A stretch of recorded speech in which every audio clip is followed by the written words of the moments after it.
Mulan, a legendary female soldier who sacrificed herself and joined the army instead of her old father.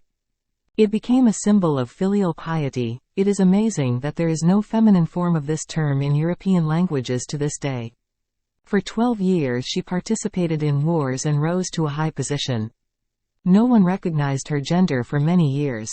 There is a possibility that Hua Mulan had a historical counterpart, perhaps General Fu Hao, also known as Mu Xin. It's a posthumous name. Mu Xin was not just anyone, because became the wife of Emperor Wu Ding of Shang Dynasty, the first documented emperor of the Chinese territories long before the Great Shiguangdi. In 1976, a strange grave was discovered in China. It was a burial mound of a high-ranking soldier with huge gifts. The grave was intact. Numerous jade artifacts, precious stones and 468 bronze objects were found. The warrior was buried with 16 slaves and 6 sacrificed dogs.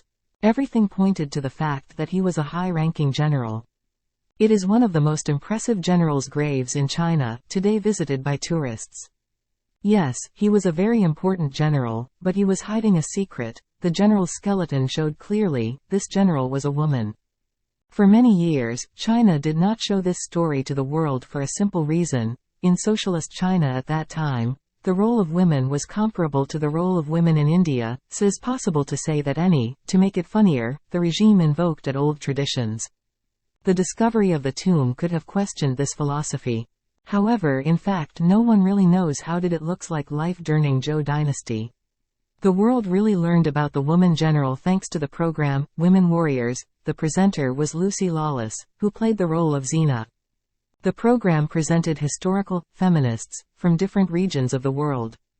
Today, the role of women in China is definitely different, mainly due to Mrs. Peng Lian, the president's wife. Few people know that the president doesn't see much beyond her. Actress Gong Li recalls in one of her interviews about her conversation with her mother, who did not even dream that one day women would decide whether they would work, not to mention choosing a partner. Also about how much harassment her father listened to while allowing daughter to be educated. Gong Li herself is a feminist scandalist. She was threatened with imprisonment for many years of life on the so-called shack up, and she didn't want to change it at all. As you can see, there are still places in the world where there is normal feminism exist and women fight for their rights. Not about whoring, in which is what European feminism has turned into. Fu Hao, also known as Lady Hao or Mu Xin, died around 1200 BC. She was a high-ranking general and also a priest, which was very rare.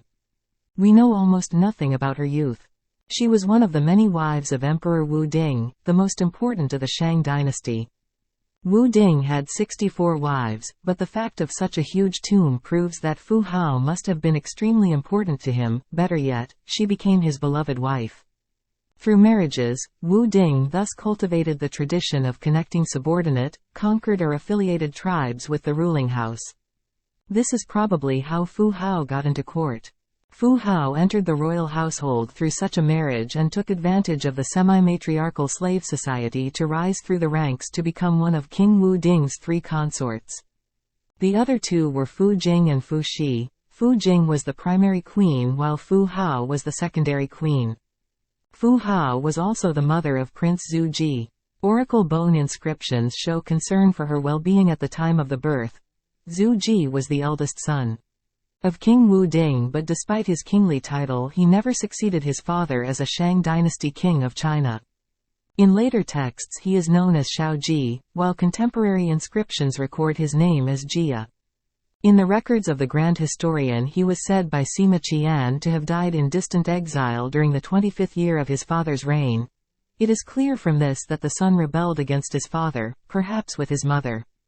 The removal of the eldest son could also indicate some unknown harem war, and certainly the fact that, in accordance with the rules of the harem that have remained unchanged for centuries, Lady Jing got there later and did everything to take the strongest position possible, at the expense of Fu Hao. These are speculations, but they do not change the fact that the father did not remove his eldest son from power without a reason. The inscriptions found in the prince's tomb clearly speak about his unsuccessful attempt to gain the throne. The general could also have had a darker face forced by the harem system, and perhaps that is why she suddenly disappeared from history. If someone wants to look again through a contemporary prism, it is better not to do so. Power required one master, and women had no choice but to fight to protect their children, because only the throne provided full protection. It wasn't about the family at all, but about the army, which could rebel and destroy the country. It's just the greater good. Anyone who would like to see Lady Fu Hao as a tall, muscular woman would also be surprised. On the contrary, the facial reconstruction proves that she was a beautiful woman with delicate facial features, but not tall and with a delicate body structure, and therefore she truly mastered martial arts and military tactics, to be able to defeat opponents and create a new powerful dynasty. We don't know how she became a general, but perhaps there is a grain of truth in the legend of Mulan. Fu Hao served for many years and could very well have become the ruler's wife thanks to this. She certainly didn't become a general just like that. China has been very bureaucratic since the beginning of time. After all, where would her skills come from, and such respect after her death? In inscriptions she appears as a commander of numerous victorious military campaigns. She defeated, among others, the Tu Fang tribe, which tormented the Shang state for many years. It continued its military campaigns against the neighboring Yi, Chang and Ba. This latter campaign in particular is still celebrated in Chinese history as a masterpiece of ambush. Its capital was the city of Yingshu, and Gan Pan became his prime minister. During his reign, he waged numerous wars, significantly expanding the border of his kingdom, which at the end of his life covered nearly 350,000 square kilometers. Most of his wars were fought in the west, where semi-nomadic peoples and tribes lived. Zi Zhao forced them to flee west or accept vassal dependence. Pushing its borders westward, the Shang state came into contact with the Zhou state for the first time. The Zhou state became a vassal of Shang. Wu Ding appears to have based his power primarily on the women of his harem. The second wife of Emperor Fu Jing was responsible for agriculture. This also draws attention to the completely different appearance of a traditional Chinese family, and therefore an Asian one at the dawn of history. In fact, we have so many historical records about the legendary Zhou dynasty that we can say that we don't know much about it. It's more of a legend indeed. Wu Ding's successor was Lady Jing's son. Fu Hao is known to modern scholars mainly from inscriptions on Shang dynasty oracle bone artifacts unearthed at Yingshu. From these inscriptions and from the presence of weapons in her tomb, it can be determined that Fu Hao was a general in charge of several military campaigns for the Shang dynasty. In her military role, she was responsible for conquering enemies and neighbors of the Shang dynasty.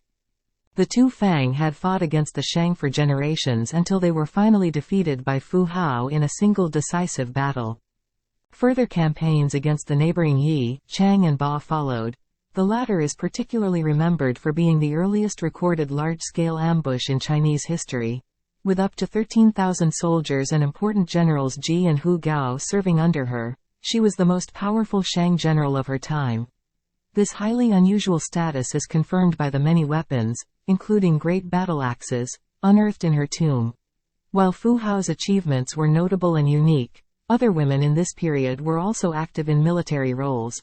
In a similar manner, Fu Jing was also thought to have served in the military based on the presence of many weapons and military equipment in her tomb. Oracle bones also revealed records of at least 600 women participating in the military during this era.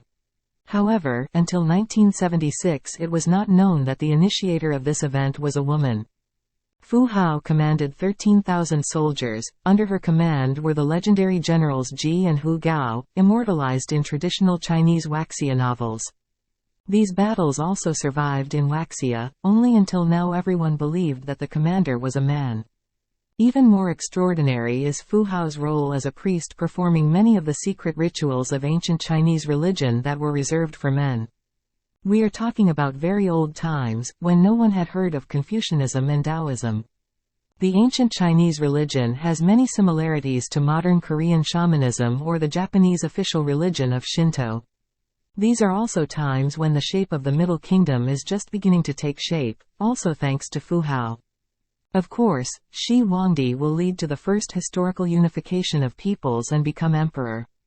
The earlier times are mainly legends, which we can only confirm now. Fu Hao didn't spend much time in the palace anymore because of the war. She probably also played the role of a diplomat. Perhaps Fu Hao also served as an oracle, as evidenced by bronze and turtle shell vessels discovered in the tomb. She had her own fiefdom, which she managed exclusively herself, and became the mother of Prince Jia. She died before her husband, which led to the Shang dynasty being threatened and defeated by the attacking Gong state. Wu Ding made many sacrifices to his wife at that time, hoping for help beyond the grave. Unfortunately, Fu Hao was no longer there. Was Fu Hao the historical Mulan? Perhaps, it's not excluded. The general's tomb is an extraordinary treasure. It completely changes our knowledge of how women were perceived in ancient China. We will have to rediscover this part of history and change many books. Maybe that's why tomb was hidden for many years. It's no secret that historians hate changing textbooks. Many films about Hua Mulan have been made in virtually all parts of the world. It is an excellent story about honor, perseverance and, above all, respect for family and family love. This is a model to follow no matter what culture we come from. A film about Fu Hao was never made. Yes, documentaries have been made, but not feature films.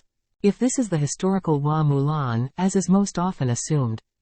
It is interesting how this story would be presented, especially after the general became the emperor's wife.